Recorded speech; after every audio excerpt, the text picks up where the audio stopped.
কোনো একটি লোক পথের থেকে ধরে নিয়ে আল্লাহ নবী বানান না, নবী বানান আগের থেকেই।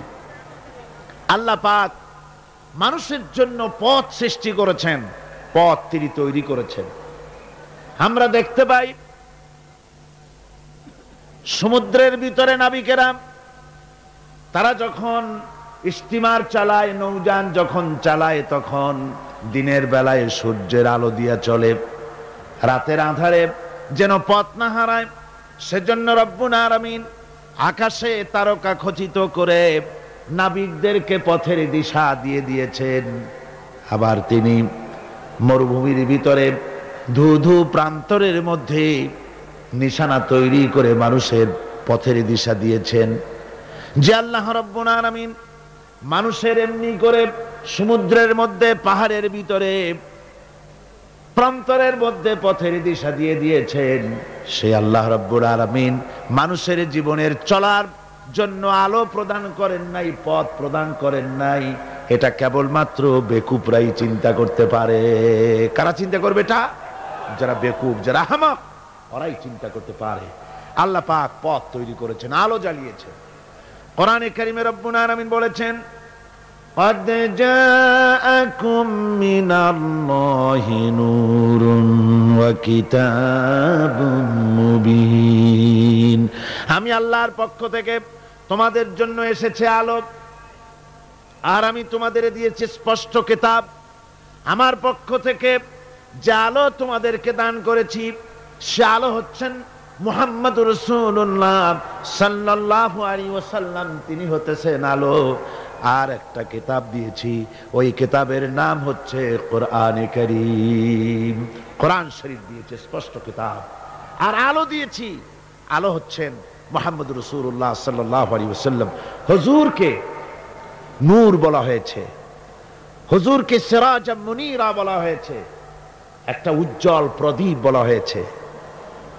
হুজুর যেমন শানওয়ালা, বরকতওয়ালা নবী, তাকে তো প্রদীপের সাথে নয়, তাকে তুলনা করা দরকার ছিল সূর্যের আলোর সাথে, চাঁদের আলোর সাথে।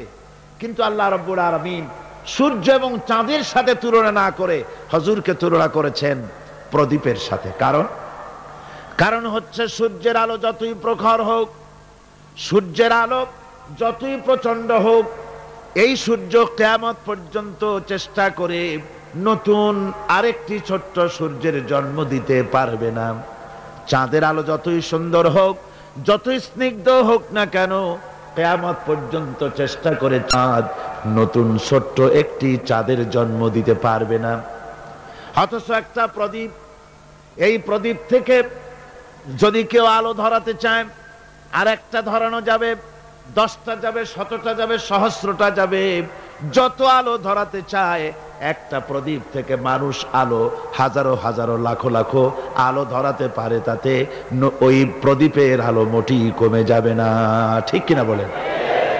সুতরাং রাসূল পাক সাল্লাল্লাহু আলাইহি ওয়াসাল্লাম হচ্ছেন জ্ঞানের প্রদীপ। কিসের প্রদীপ? জ্ঞানের প্রদীপ।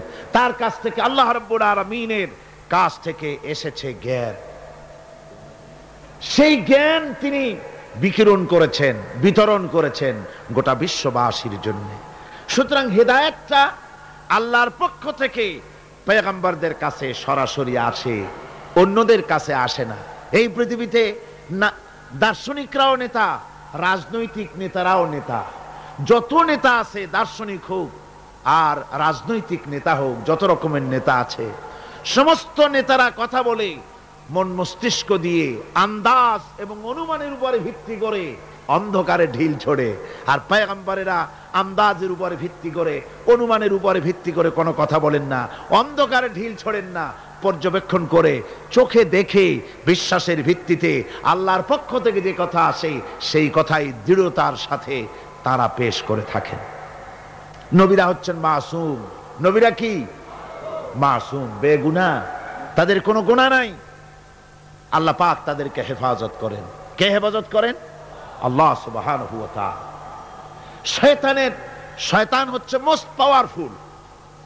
শয়তানের এত বড় পাওয়ার, সে যে কোনো মুহূর্তে যে কোনো আলেম, যে কোনো পীর, যে কোনো সুফি, দরবেশ, হাজি, গাজী, যে কোনো ব্যক্তিকে ওয়াসওয়াসা দিতে পারে, প্রতারণা দিতে পারে, কিন্তু নবীদেরকে প্রতারণা দিতে পারে না।